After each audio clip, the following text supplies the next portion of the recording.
Olá, bem-vindos à penúltima aula da primeira semana de aulas da frente de web do Ganesh, no Ping, né? Essa aqui é a minha última aula que eu vou dar para vocês.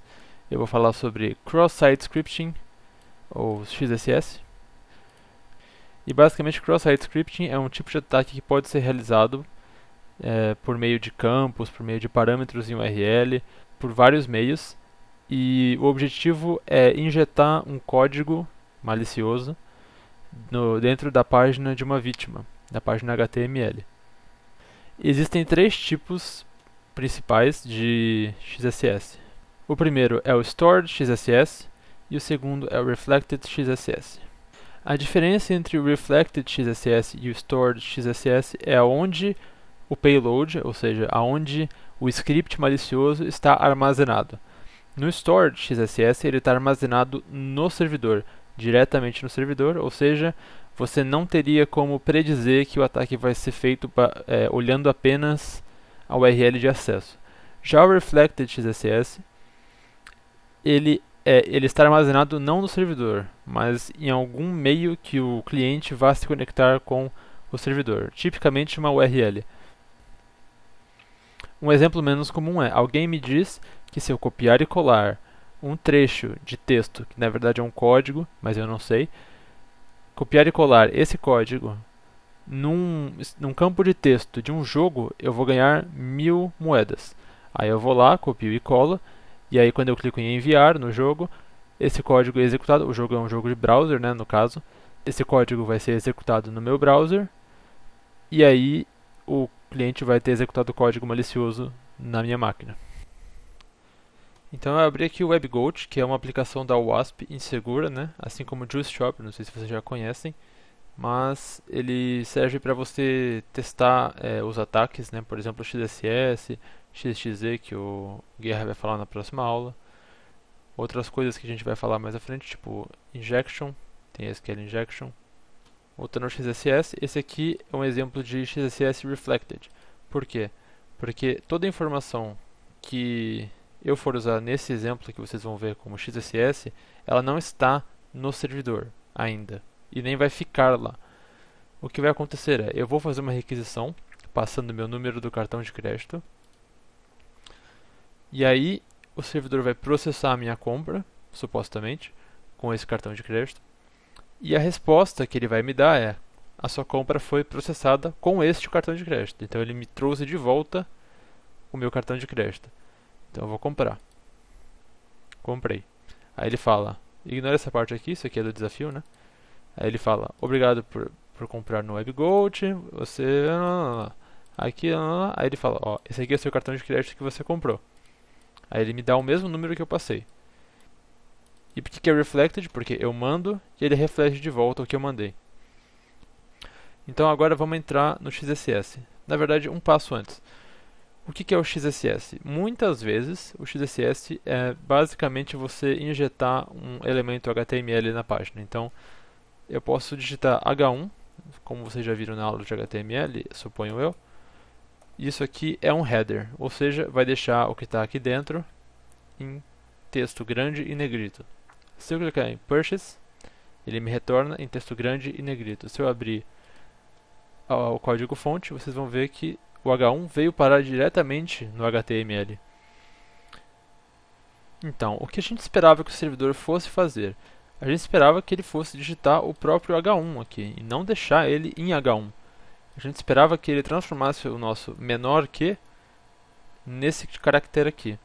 Isso aqui, vocês talvez não tenham visto, mas é um tipo de encoding que a gente coloca no HTML para exibir caracteres especiais, por exemplo, menor que. No HTML, se você digitar menor que, você está abrindo uma tag, abrindo um H1, abrindo um script, uma tag body. E se você quiser escrever o próprio H1, você tem que usar uma coisa desse tipo aqui. Então, o que a gente pensou que fosse acontecer é que ele escreveria H1 e faria assim, certo? H1, blá blá, e depois fechava. Só que não, ele interpretou o que eu digitei. Então, se eu viesse aqui e digitasse script alert oi, quando eu enviar, ele executa o script que eu enviei, porque ele colocou na página esse script e ele foi carregado. Se a gente for analisar nosso HTML aqui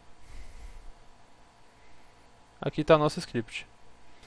E ele foi executado. Então, por que isso pode ser perigoso?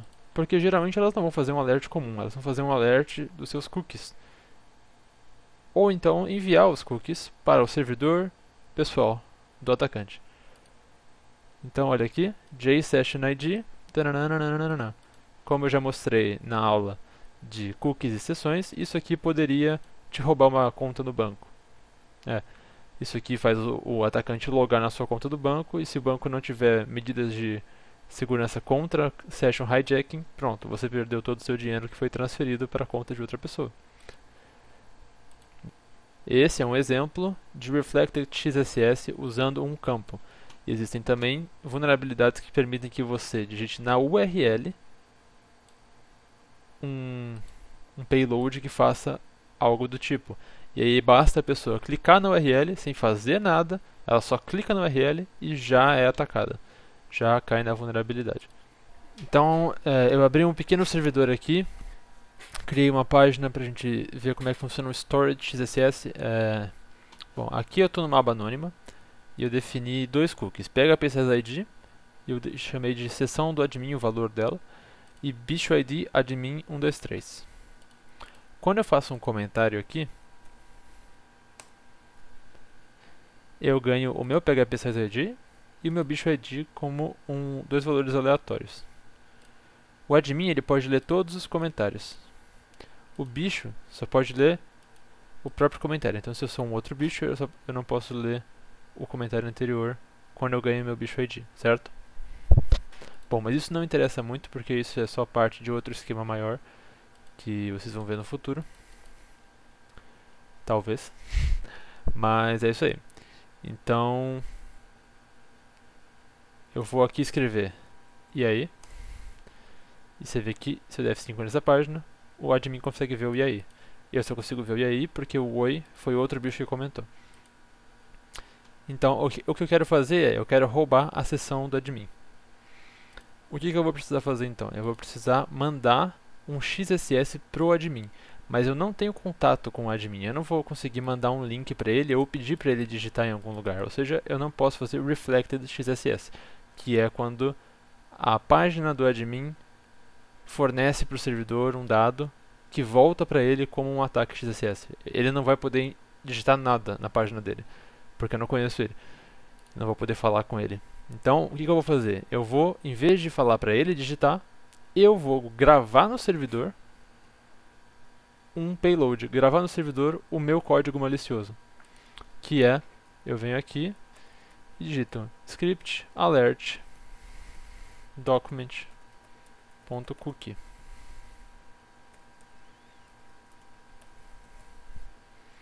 E envio. Ele me mostrou o meu cookie, mas não é isso que eu estou interessado, né? Daí quando o admin der F5 na página, ele também vai ver o mesmo XSS que eu enviei. E aí está aqui, essa é a seção do admin. Então já tem um script, já tem um código que roda, que consegue obter a seção do admin. Só que ele está exibindo para o próprio admin, não é isso que eu quero, né? Então vamos fazer uma coisa um pouquinho mais elaborada. Bom, primeiro eu vou apagar todos os comentários. Aqui vocês conseguem ver, é assim que estava o arquivo, né? Então esse oi foi enviado por um bicho sem ID. O e aí foi enviado por esse bicho. E o script foi enviado pelo mesmo bicho. Bom, eu vou apagar tudo e vamos fazer uma coisa mais elaborada. Então, o que eu vou fazer aqui é, eu vou iniciar um servidor que é público. Então esse servidor aqui, ele pode ser acessado de qualquer lugar do mundo pela internet. Então eu vou aqui e vou iniciar ele. Iniciei. Esse aqui sou eu, né? O cliente, o atacante. Então eu vou tentar me conectar aqui com serverdoatacante.com, porta 3000. E aí tá aqui, esse é meu servidor. Ele não tem nenhuma rota para o barra, que é o diretório raiz, né? Não tem nada definido, mas ele tem uma rota para cookie. E aí eu passo um número.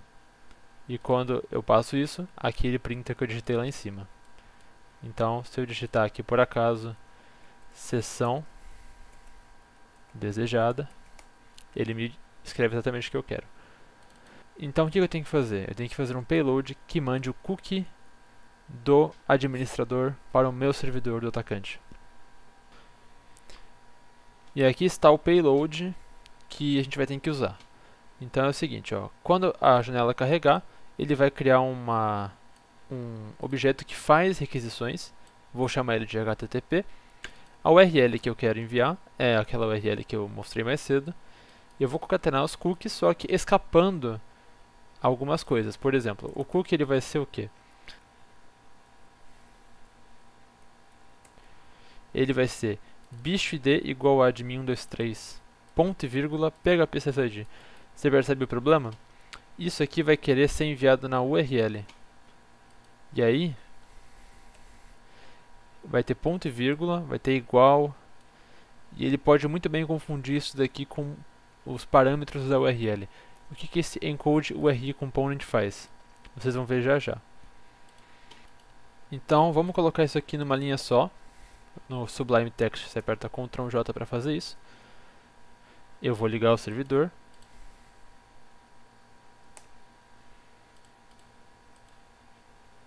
Vou deixar ele aberto aqui embaixo. Vou colar o payload. Então vocês veem que ele falhou. Ele falhou por quê? Porque o servidor do atacante que eu fiz, ele não dá nenhuma resposta. Então ele deu timeout. E é basicamente isso. Não teve nenhuma resposta do servidor do atacante. Então ele acha que falhou a conexão. Quando o admin apertar F5, pronto. Chegou aqui o bicho ID admin23, php ssid, seção do admin. Esse aqui é o servidor do atacante e conseguiu roubar uma seção do administrador. E isso aqui é um exemplo de stored XSS. E é basicamente isso que eu tinha para falar aqui do stored XSS. Então, agora voltando aqui para o site da WASP, vocês podem ter percebido que tem um terceiro tipo de XSS chamado DOM-Based XSS. Eu vou abrir aqui o link dele. Então, o DOM-Based XSS, ele, diferente dos outros dois que eu tinha mostrado, ele não vem na resposta do servidor. Então, quando você faz um request, você manda algo e na resposta volta algo. Alguns navegadores já são inteligentes o suficiente para perceber que na resposta do servidor veio algo que você mandou e esse algo é um script e bloquear automaticamente. Então o DOM-Based XSS talvez tenha sido algo para contornar isso. Então, o que é o DOM-Based XSS? Primeiro, o que é o DOM? Então, o DOM ele é um Document Object Model, ou seja, ele é um modelo de objeto do documento, mais ou menos. Ele é essa árvore aqui. Você tem um documento, as tags HTML, head, title, igual você faz para definir um HTML, o DOM é o objeto que representa, é o modelo de um objeto que representa isso. Então você pode alterar, por exemplo, o título de uma página via JavaScript. Eu vou demonstrar isso agora. Olha, se eu digito document.title no console, ele me mostra o title da página. Se eu faço document.title igual a, ele modifica o título da página via JavaScript.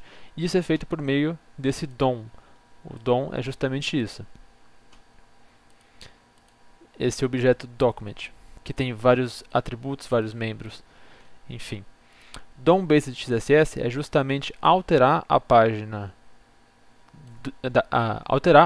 HTML por meio de JavaScript ou alguma linguagem que seja capaz de alterar o DOM.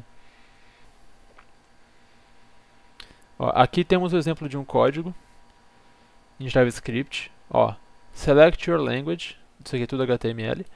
Aí você cria um script dentro desse select.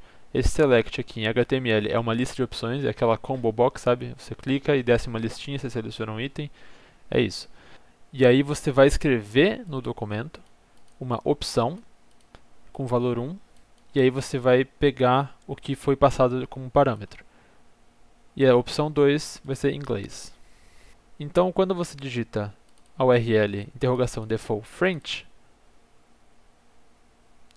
Aqui vai ser option, valor 1, French, fecha option. E valor 2, English. Mas se você digitar script alert document cookie, ele vai colocar option, valor 1, e aqui vai botar um outro script. O que vai acontecer? Esse script vai ser executado. E vai mostrar na tela o cookie. E aí a gente pode voltar para os casos de que a gente manda para o servidor do atacante, etc. A diferença é que isso daqui não alterou a resposta. A resposta continua sendo a mesma. Essa é a resposta do servidor. Ele retorna um HTML em que em um certo ponto vai ter uma tag script que tem os mesmos caracteres, não mudou nenhum caractere. A gente mudou a URL, mas os caracteres da resposta são os mesmos. A diferença é que aqui tem um script que pega a URL e extrai o default. E isso sim pode ser alterado, mas isso é alterado em tempo de execução. Se é que eu posso usar esse termo para web, né? Mas é basicamente isso. Ele altera o DOM depois da página já ter sido carregada.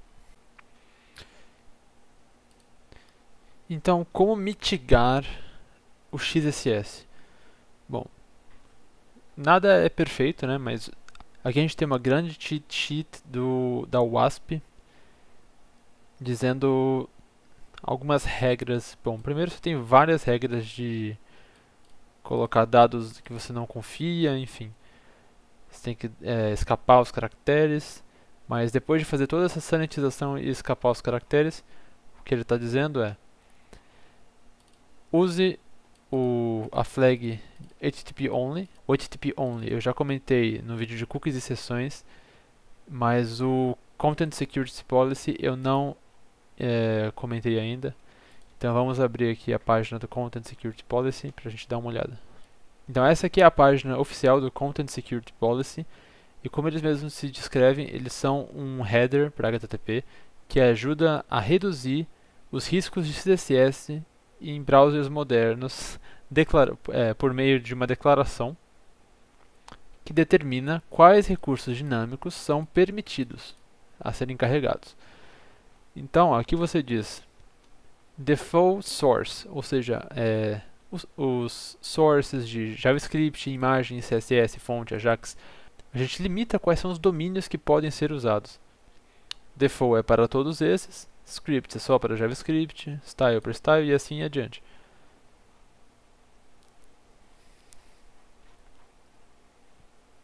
Então aqui eu vou falar algum dos tipos de source que você pode informar.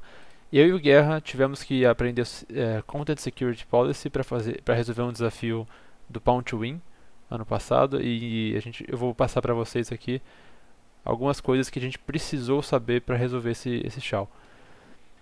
Mas aqui você pode especificar, né, por exemplo, image source, ou object source, ou script source, para cada tag, as tags image ou a tag só script, qual é o source que você permite. None significa nenhum. Zero. Não vai ter nenhum script na página, por exemplo. Ou então, image source, asterisco. Todas as imagens podem ter qualquer source, entendeu? Mas os scripts, none, por exemplo. Mas se eu usar self, significa que todas as URLs que tenham o mesmo esquema, ou seja, o mesmo protocolo, host e porta, ou seja, se o ganesh.icmc.usp.br tivesse isso daqui, apenas ganesh.icmc.usp.br porta 80 poderia ser usado para informar scripts. E outra coisa que a gente teve que usar aqui é esse nonce.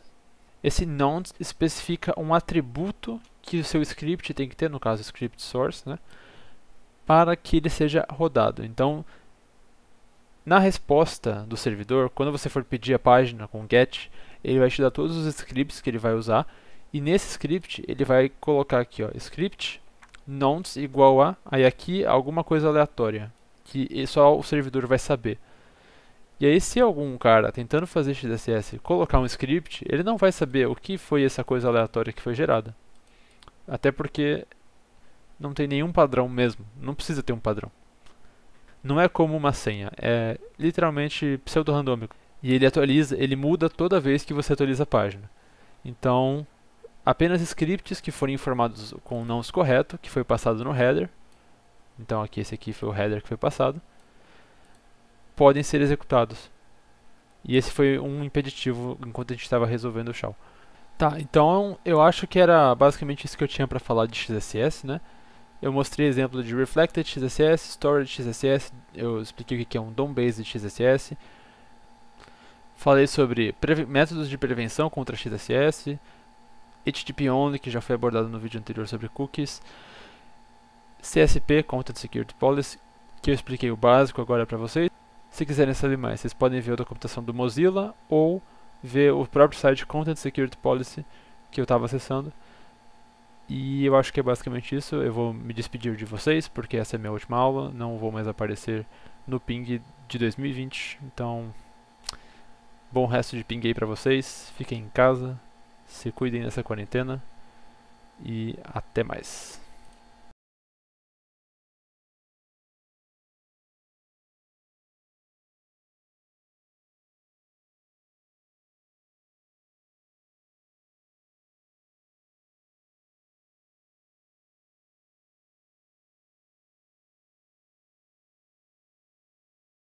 Tá, então eu acho que era basicamente isso que eu tinha para falar de XSS, né? Eu mostrei exemplo de Reflected XSS, Storage XSS, eu expliquei o que é um DOM-based XSS,